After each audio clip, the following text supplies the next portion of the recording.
Excellencies, dear colleagues, good morning, good afternoon, or good evening to who is with us on WebEx and to who is now joining us on Facebook Live. The Geneva Environment Network and the International Union for Conservation of Nature have the pleasure to welcome you today virtually for the fourth session of the Geneva Dialogues on Nature-Based Solutions. The event today will focus on decent work through nature-based solutions for an inclusive socio-economic and green recovery. We would like to thank the International Labour Organization for its support in preparing today's dialogue. As you will hear from our guests, the Nature-Based Solutions dialogues aim to facilitate further engagement and discussion among the stakeholders in international Geneva and beyond in the lead-up to a critical year for nature and society. Our nature-based solutions journey is co-convened with IUCN. IUCN has its headquarters in our region and is an essential global actor, bringing together the world's most influential organizations and experts to conserve nature and accelerate the transition to a sustainable world. We have again the pleasure to welcome some leading experts from their network with us today.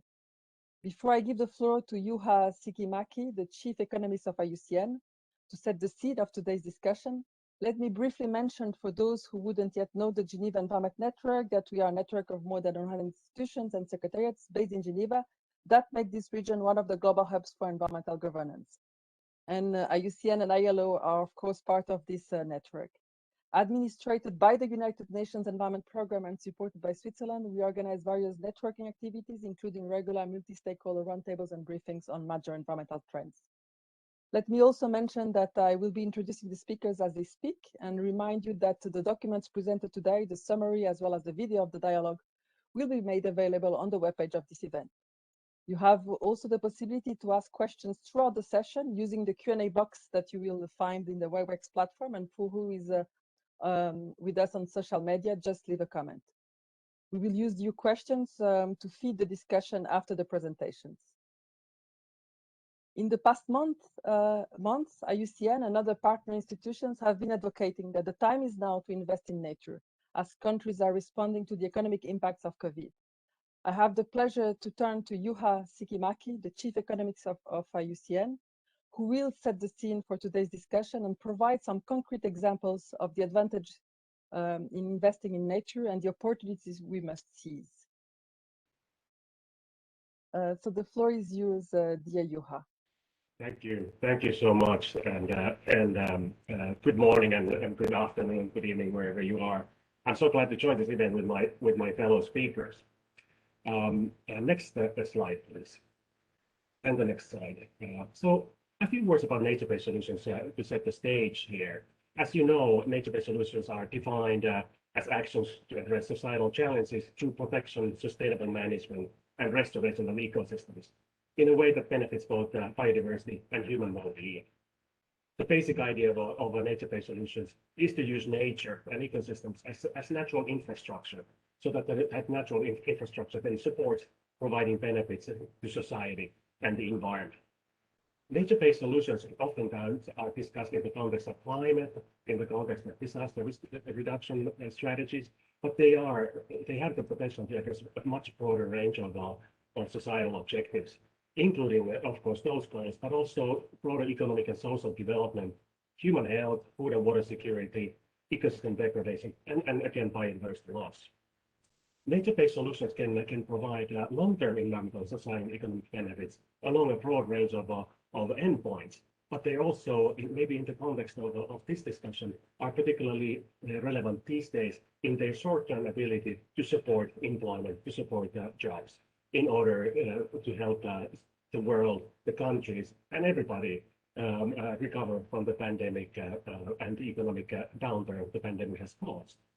One important aspect here, can you go back to the previous slide? One important aspect here is that nature-based solutions need to be designed, implemented at the scale, and in a way that is robust and sustainable. And in order to help achieve that goal, IUCN has developed the first ever global standard for nature-based solutions, so that then these nature-based solutions can evaluate it based on different criteria, including economy, environment, and society, and making sure that all those different dimensions are addressed. Now moving on, next slide, please, to the economic impact of the pandemic. We all know that both the health impacts and the economic impacts of the pandemic have been severe. And the crisis also is far from over, and the implications are expected to continue over the next several years. For example, almost all countries worldwide are forecast to produce a lower level of economic output over the next several years than was predicted before the pandemic. One particularly difficult aspect here, of course, has been the job impact. Globally, almost 9% of working hours were lost in 2020, and here in the map, in terms of economic output, you see the countries in red, dark red, are the countries that have been the hardest hit and are expected to be hardest hit over the next several years. Next slide, please. Now, responses to the economic downturn have been massive. There's been global fiscal stimulus available to stimulate and recover economy. This has reached at least 17 trillion US dollars.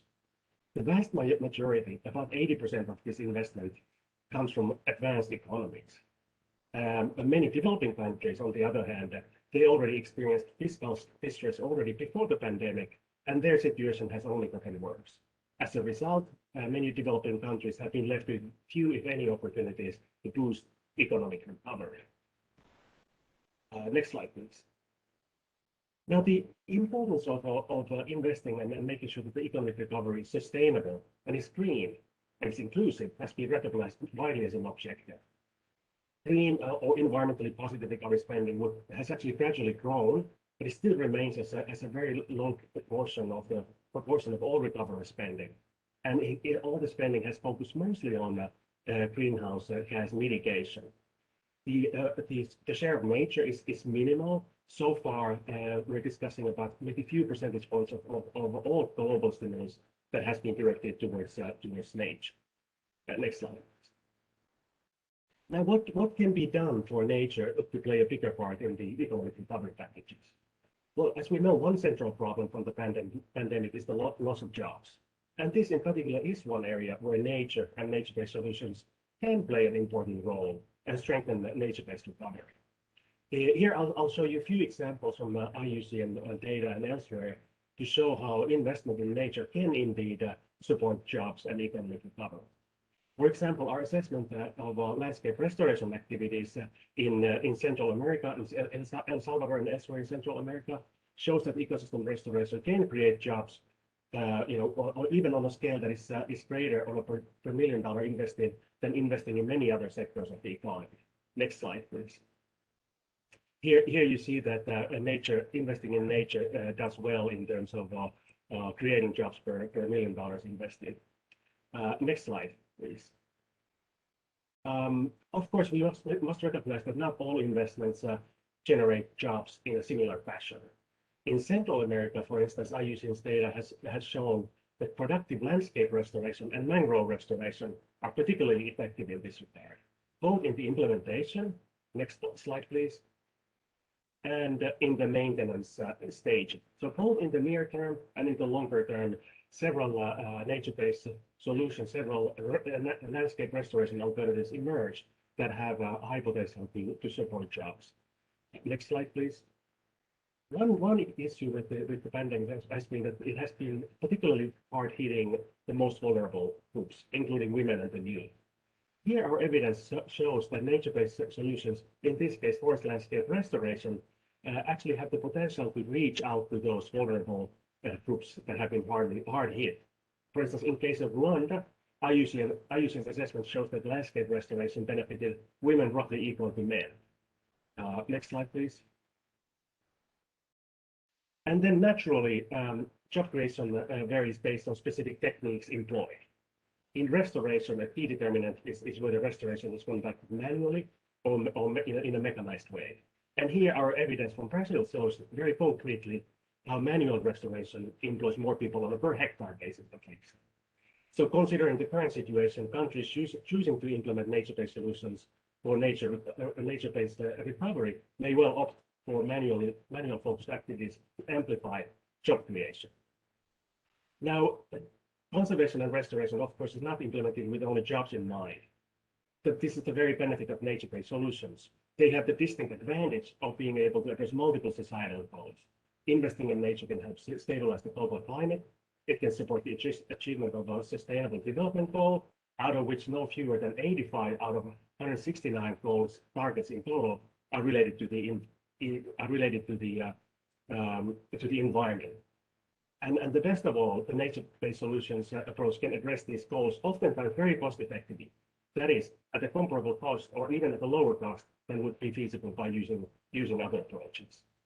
So I'll conclude here, and I look forward to hearing from my fellow panelists, and then look forward to the discussion on the potential and then some of the other issues that need to be considered when thinking about bringing in nature-based solutions to aid economic recovery. Thank you.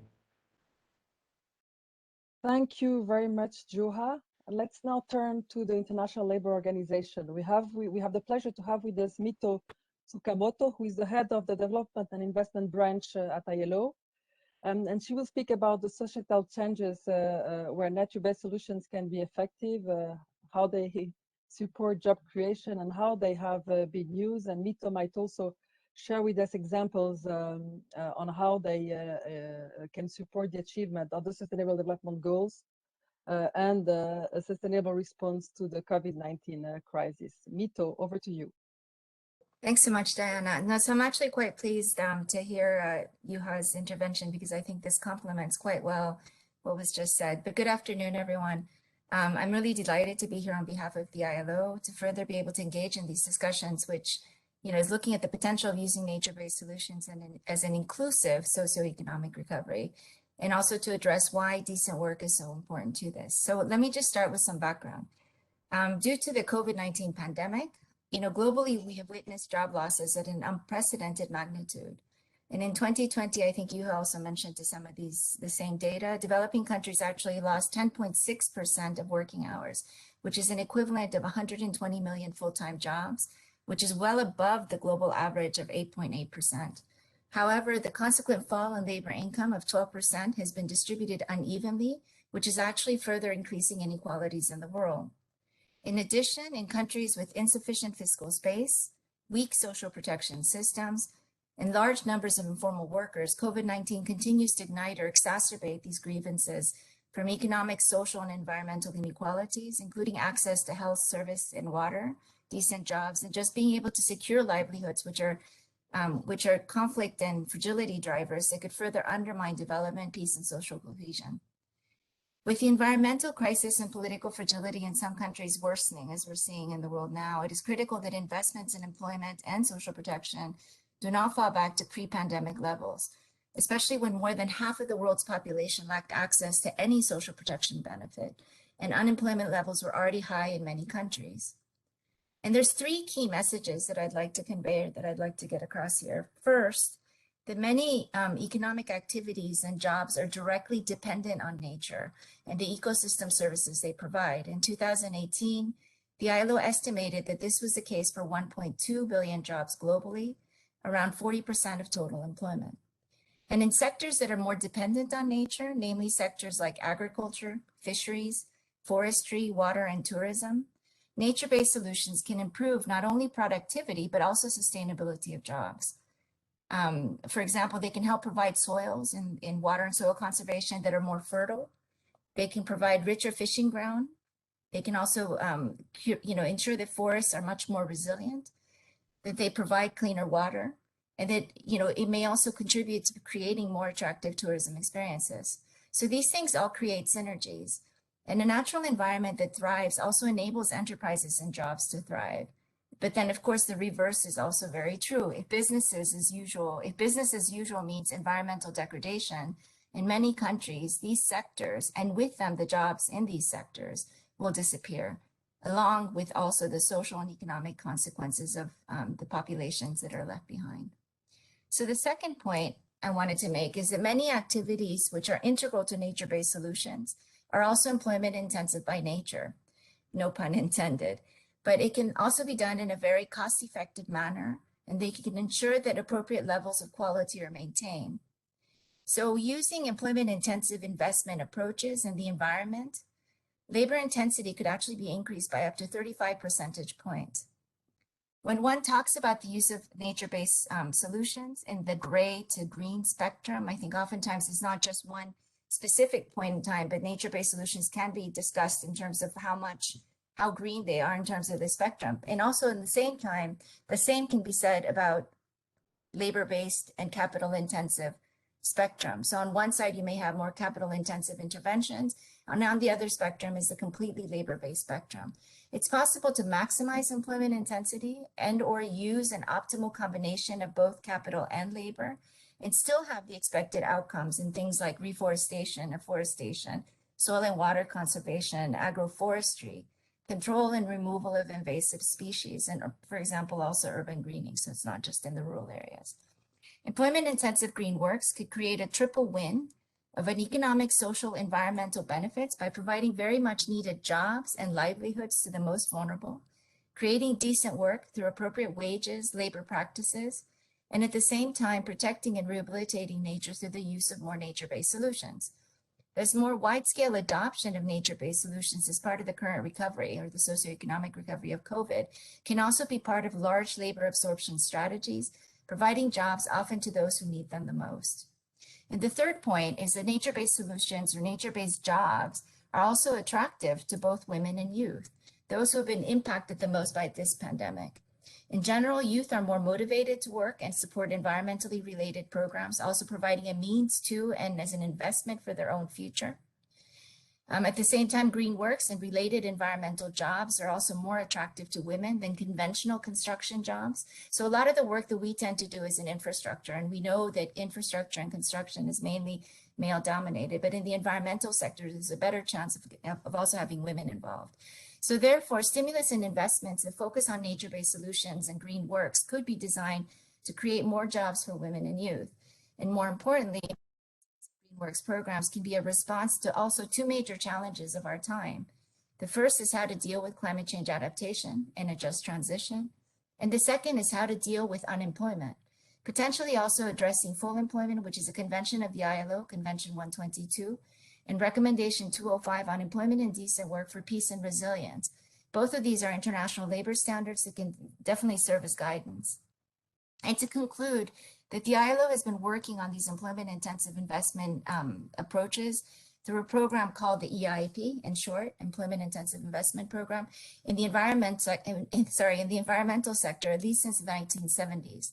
The EIP assists and guides the identification, design, and implementation of green works, interventions advocating for better use of nature-based solutions, and seeking opportunities to build the capacity of those affected communities through development, restoration, and maintenance of public infrastructure, community assets, natural areas, and landscapes, to be able to contribute to environmental goals, including adaptation to climate change and natural disasters, environmental rehabilitation, ecosystem restoration, and also nature conservation.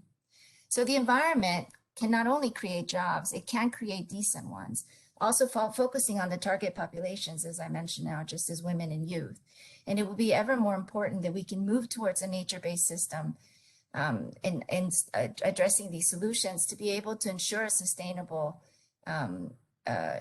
moving towards more nature-based system needs to also be about ensuring sustainable, decent jobs. So that was the last comment that I wanted to make. Thank you very much.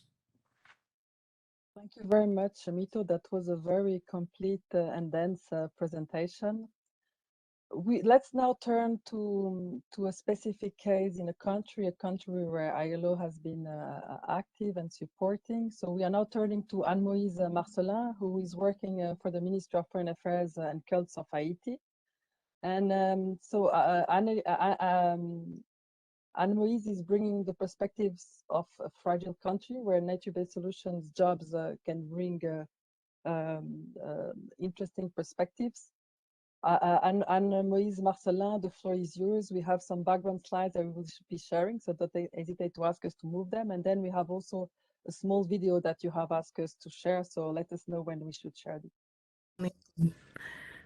Good morning, good evening, good afternoon to everyone. Thank you for this invitation.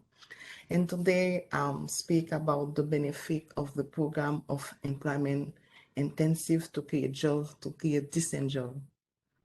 And you know, all Caribbean countries are exposed annually to hurricanes, risks, and natural disaster. Haiti is unfortunately the most affected country. Non-existent infrastructure for disaster management system and deep environment deterioration. Today, Haiti is currently facing with deforestation, pollution, and the loss of biological diversity.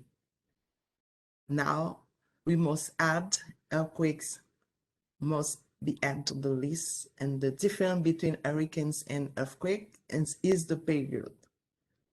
The first one, we can have rain and make some action, and for the other, we can do nothing.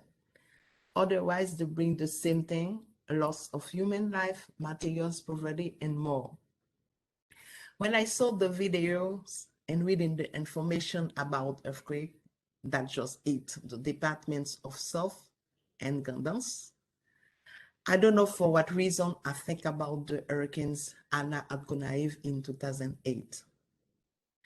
By geographical position, Gonaïve, Kai, and Jeremy are coastal towns surrounded by mountains and located below the sea. That means the cities, like many other regions of the country, are perfectly exposed. Due to the deforestation and poor management of land, poor construction, every time it's rain in Haiti, it's really a disaster. 50 millimeters of rain for an hour in time in Haiti can declare a state of emergency. In summary, the environment is one of the problems that deserve your attention.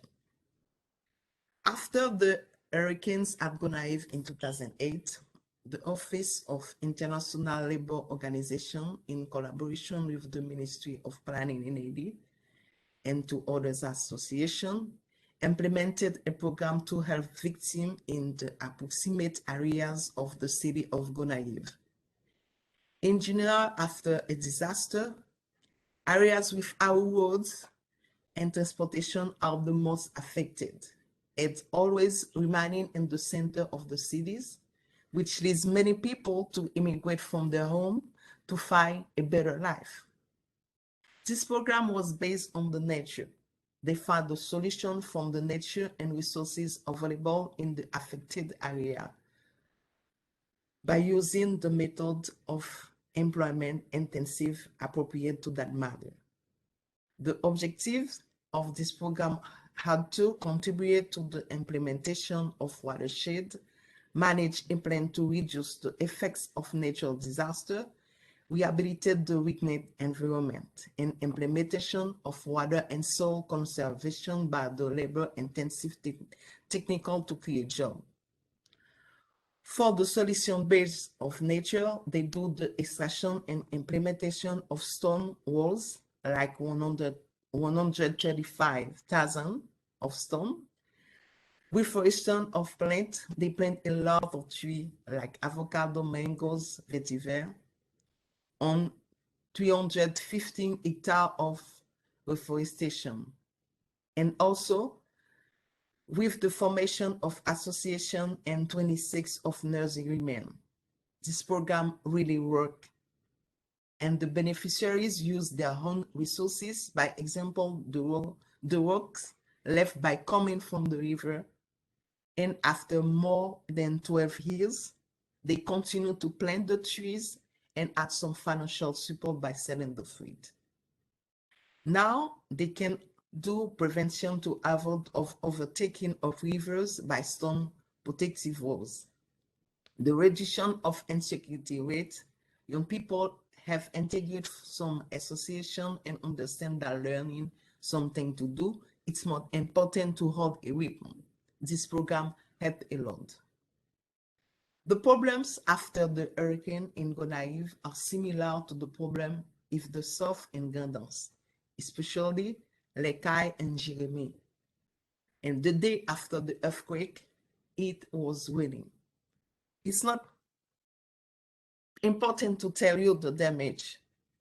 And I think the best time is to implement the program at South or Gandans. Find the solution from the nature and resources available in the affected area. The data are on the website of the International Labour Organization, and you can see by yourself the positive impact of this program. Because there will always be hurricanes. The problem is the environment. If we don't take care of, they will also be victims. They will bring helps as he always do, that bring water, food, and clothes. And the city receive some aids, and the setback areas nothing. I think it is the moment to implement this program in Haiti. This program really helped the local resident to understand if it does not take good care of the environment, they can be a victim, and they also allow to integrate the whole community.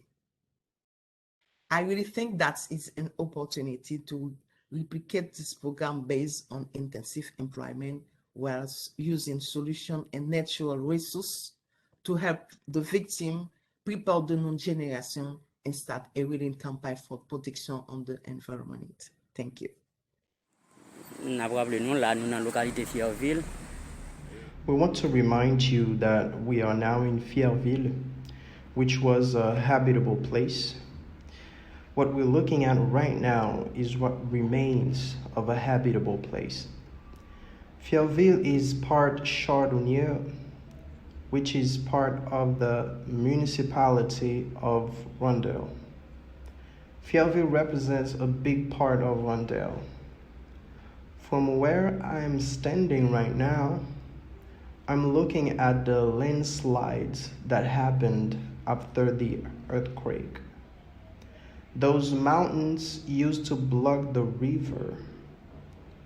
After the landslides, the river came gushing down and flooded the homes in the area. As you can see here, these are the homes where people lived. Following the earthquake, Hurricane Grace came and caused even more damage. The water came and flooded these people's homes around 3 in the morning. The people lost everything. Unfortunately, based on what the people said, the local government has not come to help them at all. Today is Friday. Tomorrow will be the 8th day since this natural disaster happened. People are suffering and hungry. They don't have food, water, and medicine, especially for those who are injured. The homes that were destroyed covered over 1,500 feet of land. Those people are in great need of help. I was asking any comments on the video you had asked us earlier to share. No, it's the second day after the earthquake. It was raining, and what happened? You see the river, and until today, they not receive nothing. They don't receive nothing to do, nothing to drink, nothing to eat. That's the reason I think they can use this program to show the people how to do after a disaster. That means it's really important to duplicate this program, because this program really will help the local resident to understand what they can do and when to do and what they has to need. I really think that is an opportunity to replicate this program based on intensive employment and create jobs and help the people to continue to live in the decent environment. Thank you. Thank you, Anne-Louise. And in the discussion, we might ask Mito also to speak a little bit more on the help that ILO has been providing. We have the habit in these dialogues to hear voices of the indigenous people now. So now it's my pleasure to turn to Martha Immaculada de Araújo Effi from the Baicono ethnic minority leader in Timor-Leste. Marta, seja bem-vinda, welcome. I'm going to unmute you. We didn't test your video earlier, and you have some slides that I have shared with my colleagues, either Alice or Arve might be able to share them. Can we hear you? Hi. Good morning, good afternoon, and good evening for everyone. My name is Marta Immaculada de Arauzefi. I am from Timor-Leste. I am a civil engineer and a member of the Association Women in Engineering Timor-Leste, an that association that was initially supported by Engineers Without Borders from Australia. And I work with the International Labour Organization, with the ILO, as a laboratory technician in the Route for Development project. The project used the local resource-based approach to optimize the use of local labor, some materials, and skill development. Regarding the invitation, design work through nature-based solution for an inclusive socio-economic today, I would like to introduce you my topic about traditional sustainable house using local materials to respond to climate and honor necessity, which has been designed by architecture students from one of the university here in Timor-Leste. It's called Universidad de La Paz. And I decided to choose this topic for the winner of the competition. We have the traditional and sustainable house using local materials that designed in the picture. So here I decided to choose this topic for the presentation with 4 proposals. The first, to introduce you about the traditional house using local materials in Timor-Leste. The second, to raise up awareness on youth people's creativity through this event. Third, make their creativity use it in the market for developing health products. And the last one is to inspire another youth to pursue their career, especially in the engineering sector. The traditional house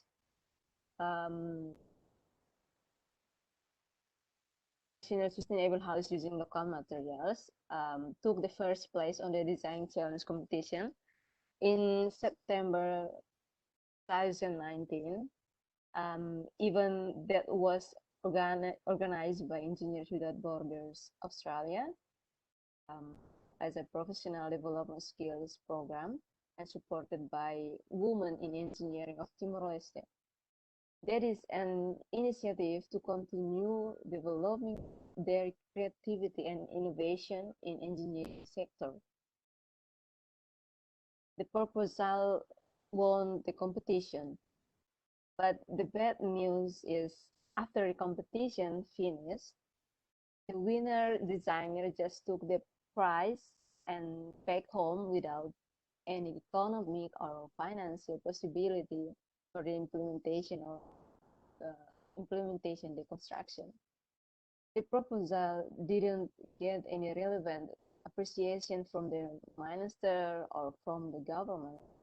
Whatever it is, we know that those who live in the rural area really need financial resource and technical advices to help them to build safer houses. And in my region, the people who live in the rural area, many of them in the community still build houses with local materials that they have from nature. They know the local materials they choose, considering their durability and they are easy to work, no need of heavy equipment for the construction.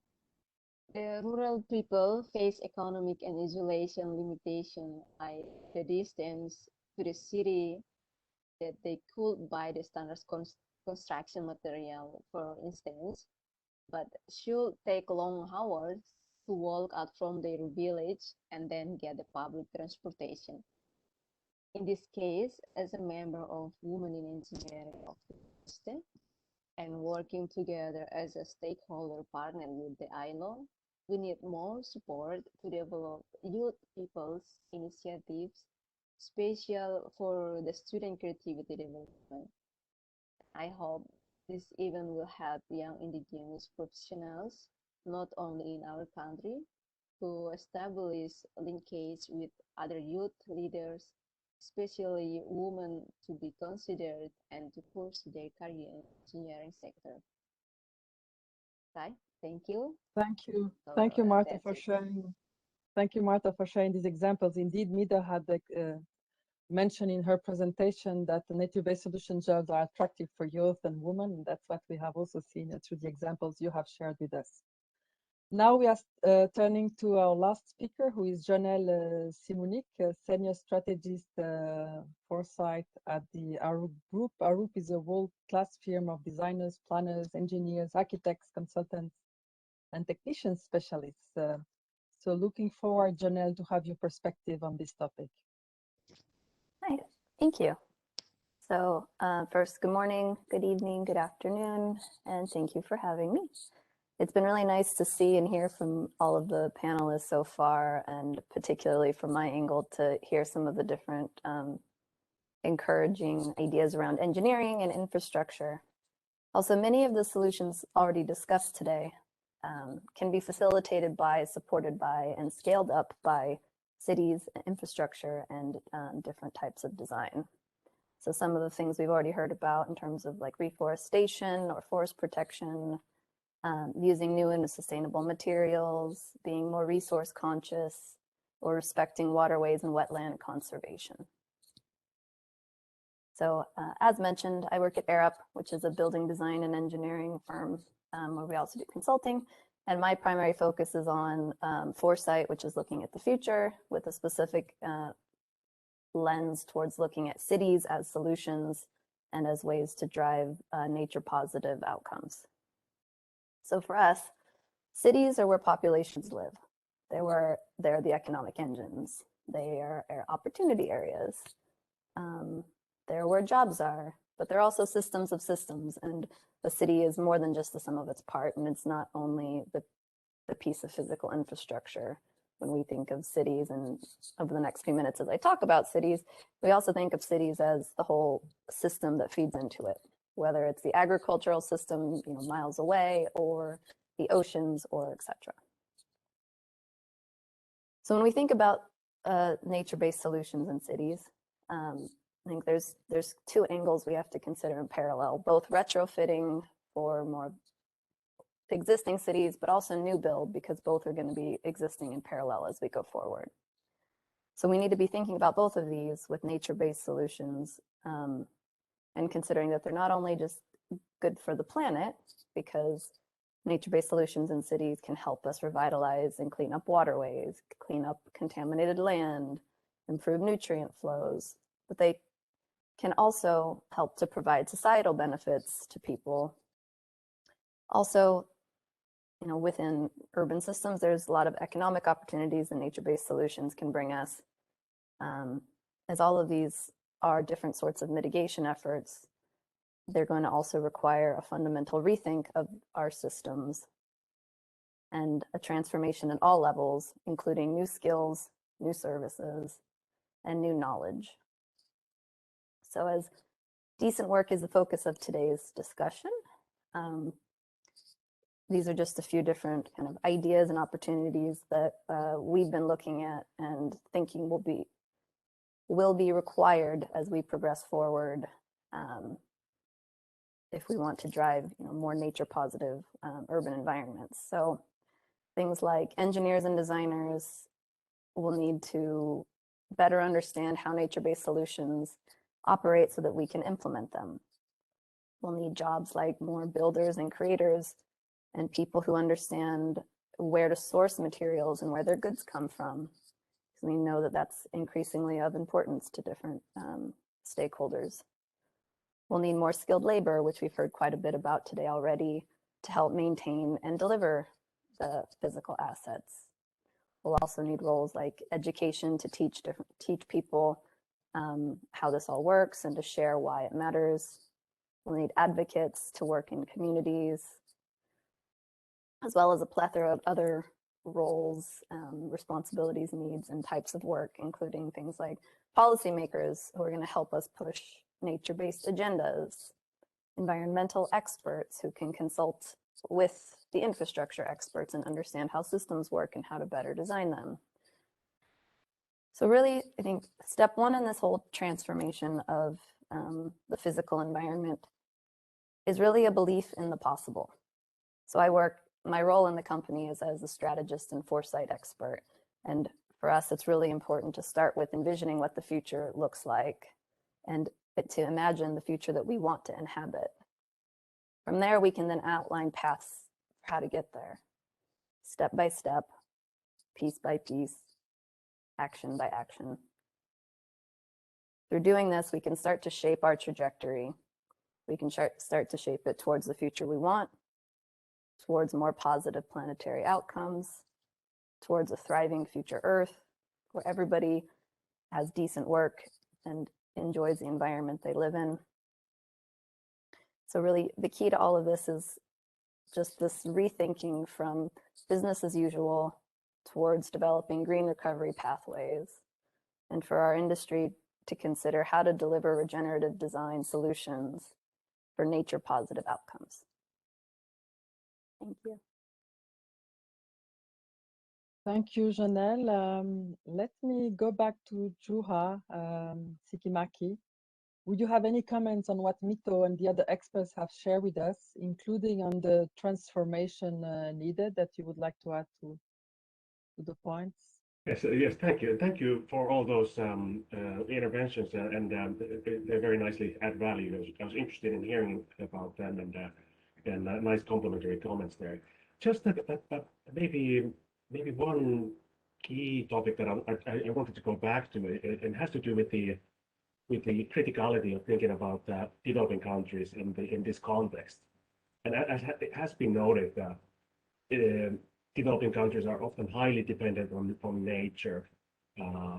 Very large share of the GDP comes from nature, natural resource related sectors. Very large proportion of population is dependent on natural resources. And now, of course, these countries have been especially hard hit by the pandemic too. And so one immediate challenge today has been that even though these countries may be very keen on investing in nature-based recovery, thinking about biodiversity conservation, thinking about nature-based solutions for climate, while also addressing the recovery need, many countries simply don't have the fiscal space to take action in that space. There are countries, many countries in Africa, Ghana, Kenya, Myanmar, Niger, Zambia, I think, where the just simply servicing the debt burden takes about even more than 20% of total tax revenue. So in these kinds of situations, it's understandable that adding new debt to support economic recovery, let it be nature-based economic recovery or almost any kind of economic recovery, is really exceedingly difficult. So it's clear that some form of debt restructuring, maybe debt assistance, might be needed to address this issue. And it's particularly relevant in the context of nature, because many of these countries that are burdened by debt are also highly dependent on nature. They have high potential for nature-based solutions for climate. Many countries already have included nature-based solutions in their national plans. So here the context lends itself really for pursuing options for international finance to help address the debt distress, while also addressing the double crisis of climate change and conservation. And we've examined international data from a perspective of this triple crisis: economic crisis, biodiversity crisis, and climate crisis. And we do find quite a lot of alignment there. and finding many countries for instance, South and Central America, several countries in Africa, and many countries also in Southeast Asia that actually are burdened exceedingly by the sovereign debt, but also have a very high need for nature conservation investments. Nature conservation investment is generally underinvested in globally, and the underinvestment is particularly pressing in the developing countries. And we find that there's a big bit of alignment between need to invest in conservation, in debt recovery, and also finding countries that are already committed to including nature-based solutions for climate in their national climate plans. So I just wanted to bring up that it's really important to consider this broader picture here. There are already many international efforts underway in this context, and it's really quite critical that they proceed, helping these countries not only to address the near-term economic distress, economic crisis, but to do so without really forgetting and missing out on the longer-term need, and also the longer-term opportunities to address not only economic crisis, but also do it in a way that helps with climate change mitigation and adaptation and biodiversity conservation. So I wanted to bring that up as a kind of key aspect here, where nature-based solutions can play a key role in the near term, but also in the longer term, addressing these societal challenges and even going slightly beyond. Thank you. Thank you very much, Juha, and sorry for misspelling your name on the slide. Mito, let me turn to you. Juha gave some concrete examples on how countries can be assisted, and there is actually IUCN and ILO are soon going to sign a memorandum of understanding. Is it something that you are working together on for assisting countries as part of this MOU? Could you just say a few words on that, and maybe complete also on what the other speakers have said? Yeah, no, I think that's, thanks a lot, Diana. No, I think that's certainly the intention, is to try to bring the best of both worlds, in the sense that in the socioeconomic recovery of COVID, obviously the impact on jobs has been so significant that we need to address the need for jobs and the need for decent work to be able to get economies back. And as you have mentioned, the environmental aspect of this and the sort of triple crisis that was described is one which jobs can certainly, if focusing on environmental types of jobs, so green works or green opportunities, you're not only addressing the issue of targeted populations that are the most impacted by environmental degradation, or which are also again impacted in addition to that by COVID, but already impacted by land and environmental degradation. It's also about using local resource-based approaches, as Martha had mentioned.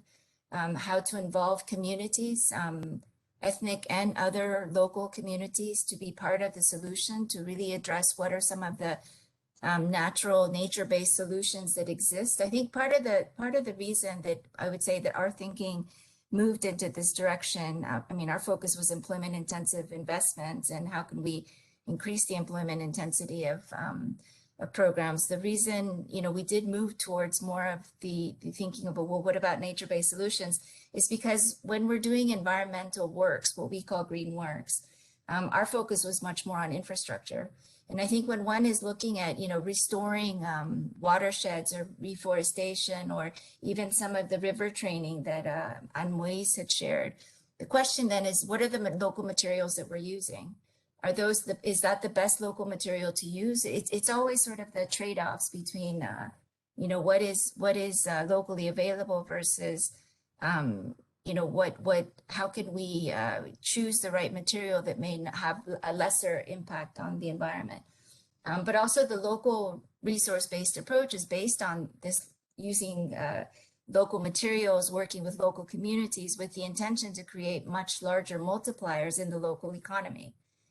Some of the images that Anne-Moise had shared with you, you can see that these are remote areas, but if we're working with the local communities to use materials that may actually be, of course, the nature-based solutions is one thing, but then there's other, I think you have to optimize by using some not capital intensive, but the tools and the equipment that may be needed have to be procured somewhere. So it's having that sort of local multiplier that goes into the community that's also helping the communities. So that aspect I think is quite important.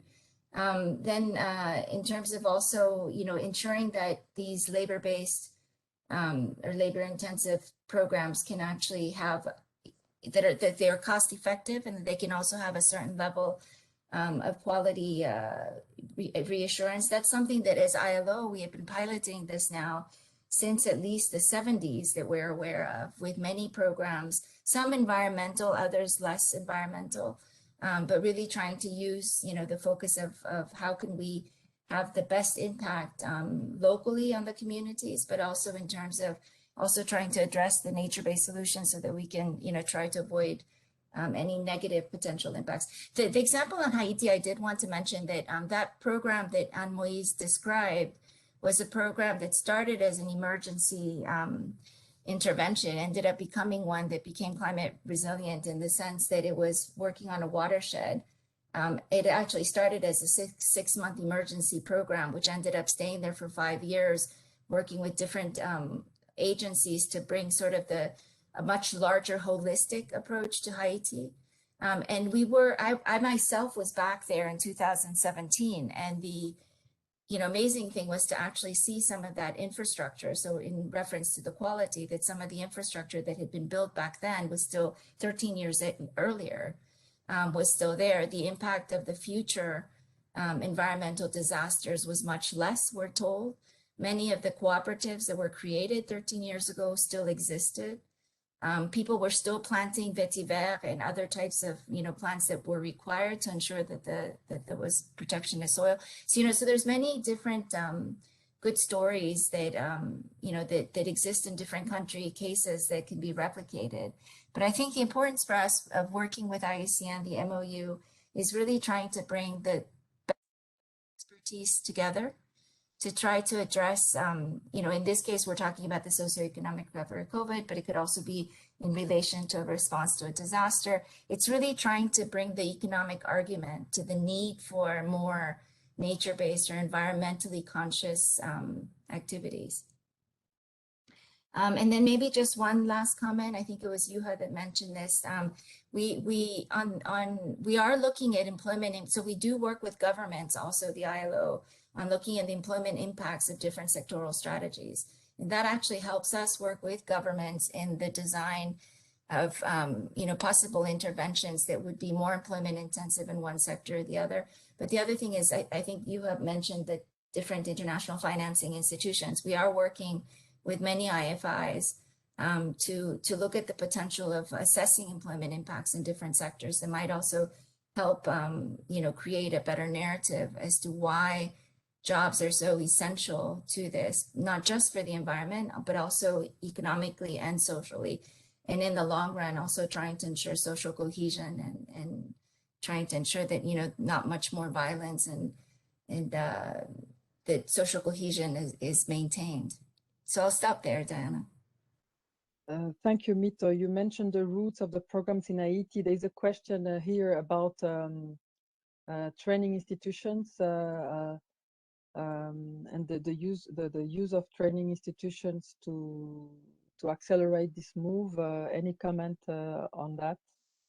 Yes, I wasn't quite sure what the question was aiming at, but ILO has actually, since the 1980s, I believe, has worked with at least 8 national labor-based institutions in Africa that were created, and many of them still continue to run. They're independent, they're not ILO hosted now, but they were national labor-based institutions. In French, they're called Chantier-École, with the intention to bring these sort of labor-based training opportunities to the communities, to also, ensure that, we're increasing the capacity development in especially in those countries where we're very much present, but also in others, so that there can be South-South learning of those kinds of appropriate technologies. So it is something that has existed in Africa, at least for quite some time. I know that just last week we had a meeting of the some of the national labor-based institutions to discuss some of these matters. So we are still engaging with some of them to ensure the sustainability. But just to say, you know, it's an important part of it. The Chantier École, which is something that EIP has been engaged in for quite some time through the ILO, is important because it's actually ensuring that these appropriate technologies and opportunities are you know, that we're able to replicate them. And then I think with the Martha's example of the indigenous technologies, that's also something that, you know, we have colleagues here, they're working on different types of indigenous technologies and being able to replicate that through some of our different programs. Maybe also a quick question for Janelle here. What is the business perspective about nature solutions and job creations for job creation? I mean, it really depends on the business. So like for us, we're, you know, at Arab, we're really looking at nature-based solutions because we see it as the way forward for infrastructure in cities, and that we need to rethink how we, you know, design, build, operate, because what we're doing now isn't working. And we have to better understand a lot of the examples shown today. So some of the indigenous technologies and all of those things, but I think it really depends on the company. We're also generating jobs within your own sector. You mentioned green infrastructure. Yeah, so both, I think, at Arab, we are looking at new ways because, like I said, we see that as the future. So we're looking at different types of roles, skills, services, businesses that we need to be shifting and transitioning into because we see it as opportunities to drive change. But yeah, sorry. Okay, thank you for sharing. May I suggest this week we mentioned at the beginning it's an important week. We have the IUCN Congress starting at the end of the week, and some of our panelists will be having an active role there. May I suggest that I ask now all our panelists to share what is one thing they can each do after this webinar to support the link between jobs and nature-based solutions. Oh, Anne-Louise, go ahead, Anne-Louise.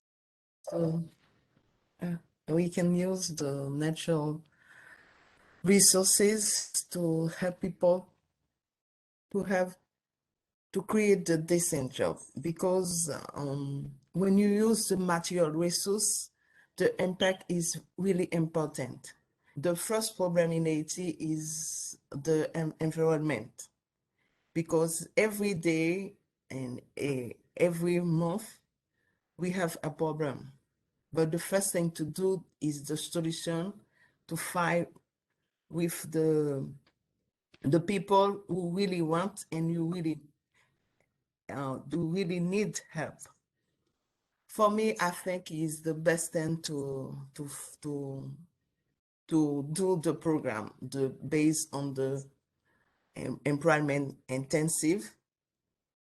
It's really important to do it quickly after the earthquake, because there is, I think, they say about 3 or 4 hurricanes is coming, and you can see in the videos what exactly the situation in Haiti.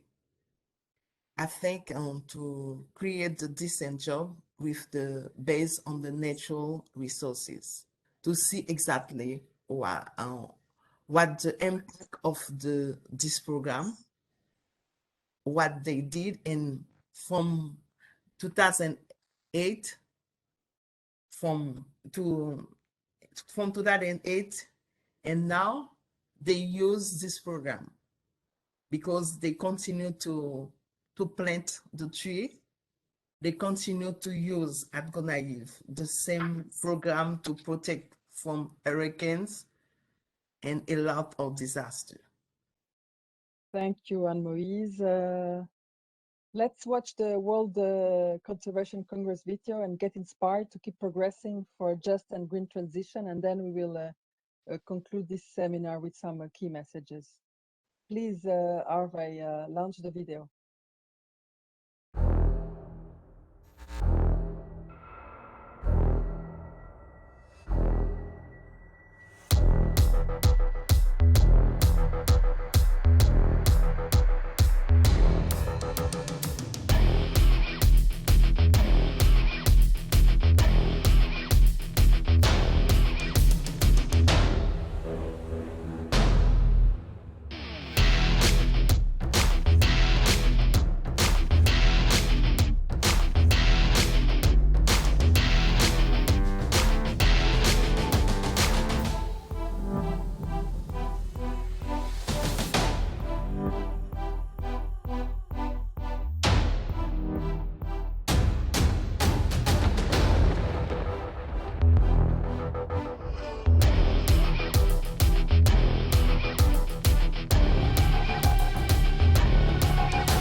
now that we saw the video promoting the Congress that is taking place at the end of this week, may I invite you to share some final comments? Yes, please. Thank you, Diana. Well, first, I'm listening to the discussion about Haiti and the situation there. It just it's very heartening and shocking to hear how the recovery need there is not only about pandemic, but it's about the disaster and earthquake and everything. So send my best wishes and support in managing going through the very difficult situation. In terms of what takes place at IUCN, there's 2 points that I'd like to highlight. One is that IUCN is very committed and focused on finding ways to incorporate nature better into economic recovery plans. As an indication of that, our IUCN's Director General Bruno Perle has initiated a nature-based recovery initiative. And the initiative's goals are first of all to provide knowledge, evidence base to understand the need and possibilities for including nature more into recovery packages. But it goes much beyond that. The ultimate goal is to make sure that nature gets a much larger share in the economic recovery efforts. The goal is to make sure that nature is not harmed by economic recovery, and then some proportion is being highlighted as maybe 10% of total recovery investment would go directly into nature. And this, of course, is a high-level target. But what IUCN is doing is that IUCN is working with countries and even at the local level to help take opportunities for nature-based recovery, just to make sure that the opportunity here is not penalized.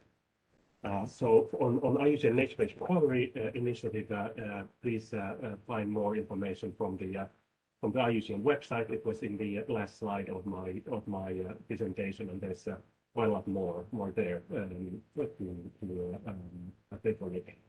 And then finally, Diane, you mentioned that IUCN World Conservation Congress is coming up. And so this is our main event, every 4 years, coming together as a conservation community to discuss current issues related to nature, conservation of nature. And of course, the Congress itself was postponed, in fact, 2-3 times because of the pandemic. So it has had a very critical impact on us as a community.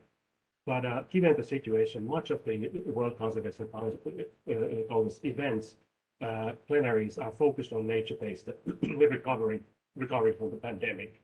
So we are going to be hearing from many experts, including top international agencies, leaders of the agencies, all the way to civil society members, indigenous people, youth representatives, about issues related to economic recovery and how to incorporate nature better into economic recovery.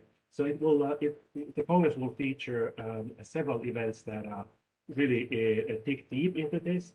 And our goal is also to ask participants, what is it that they can from it? But you ask us to consider what is it that we can do. In a similar fashion at the Congress, we're also inviting and asking different actors in this space to spell out what is it that they can do, what is that can be done, what is it that we can do together as a conservation community to help bring conservation of nature forward, but to do that in a way that helps with economic recovery. In a way, takes full advantage of the potential of nature to aid in economic recovery. So it's a central theme at the Congress. Obviously, many of us will travel there. I'm supposed to be leaving. I'm in Washington, D.C. I'm supposed to be leaving in a few hours. I wish several of you will also be able to join in person. But we also expect many participants to join virtually. So please check the IUCN World Congress website for further information on the Congress program and ways of participating in the Congress. So with that, I thank all the panelists that they are you for moderating this, and I just hope to see everybody in Marseille, either in person or virtually. Thank you. Thank you, Juha. We will indeed share the links to the Congress and all the events happening in parallel for those of you who wouldn't yet been registered to attend the the Congress. And let me finally turn to Mito, maybe to add some actions that we need to take forward and some key messages so that we can close this event. Mito, over to you. Yeah, so I think actions, I haven't really thought about it, but actions are really just trying to look at, when we're looking at labor-based activities or any type of employment activities, I think one needs to step back like we have done to think about, well, what are the best alternative solutions that exist that can be nature-based or that can actually act as an alternative to the kind of activities that we do, which are, aiming to create jobs. Just in terms of key message, I think it's mainly to say that the environment has a huge potential to create jobs, but they're able to create decent job opportunities. They're able to create livelihoods that target the most vulnerable populations, especially with local solutions that have those multipliers. And we have the ability to strengthen national and local institutions by making these interventions more inclusive and sustainable. So my last key message would be, and I'll try again, this is what I was trying to say at the beginning, but moving towards more nature-based solutions needs to also be about ensuring sustainable, human-centered, and inclusive paid decent jobs. So thanks a lot. Thank you very much, Mito. And if I don't get comments or additional final words from the other panelists, we might now close this event. And let me just move to the next slides. You heard that the IUCN, we have mentioned it many times, that the IUCN Congress is happening soon at the end of this week, and we'll be sharing the links. And then what's coming next, our next session will focus on food ahead of the Food Summit with key stakeholders involved in that area. And it's taking place on the 13th of September, on Monday, 13th of September, 3 p.m. Geneva time as usual. And if you move to the next slide, just to announce you also that a few events for those who are interested on other topics that we are covering. There is the Ministerial Conference on Plastics taking place these days in Geneva with a lot of side events if you wish to attend. And then our Wednesday for the Planet are also back looking at Europe's melting glaciers. I would like to thank you all for your participation, especially to the panelists, of course, who have joined us, and to all those who have helped them to prepare this event, and all the colleagues who have also helped with all the technicalities related to this event. So thank you to you all, and we encourage you to go back to the webpage of this event, where we'll summarize the key elements of the discussion and also add there the links to the various programs that were mentioned by our panelists. Thank you very much for your participation.